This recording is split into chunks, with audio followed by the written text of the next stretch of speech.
Toolchanger Calibrations. Okay, so you'll only ever need to do this.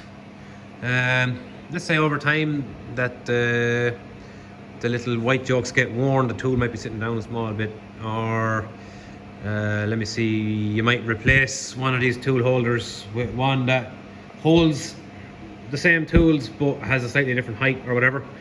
You'll obviously need to update. You need to tell the machine through the control box where the tool actually is. That's basically what it is. Okay, so it's very simple.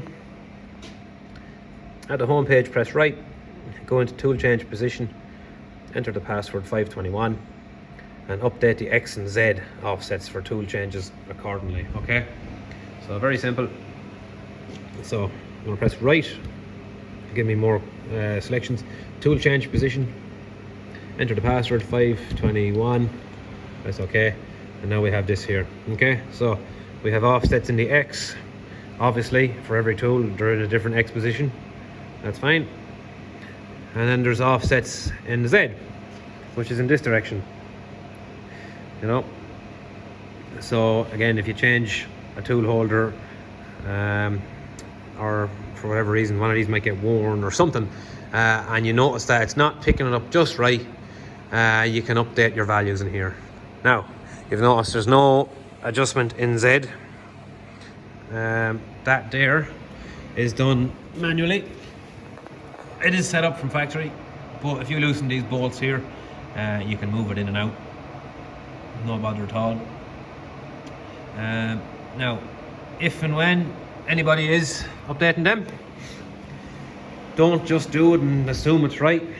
You have to check every tool. You have to make sure they're all working right. Okay, so number one, when you're doing anything like that, G00 must go to 25%. That's the slowest that it will move when doing tool changes. Okay, another way of making it run a bit better for you, do MPG sim as talked about before, and then use the wheel to make it do the tool changes. Okay, now it is very easy. You can write a manual program if you go into MDI input, and literally just write T1, and on the next line write T2, and on the next line T3. Continue the whole way down till you have T12, or however amount of tools you have. And it will physically, when you run that program, it will physically pick up every tool, 1, 2, 3, 4, the whole way over to 12. And you can watch it. You can watch it front on to check for the X. And also when it releases the tool, you should see it pushing down the bar a small bit. Okay, you'll see that when we're going. I don't need to explain it too much now, but that's all that is. Anything else on that? Yeah, also, yeah, when you're, just be ready to push the emergency stop button anytime you do something calibration wise, just to be sure. Okay.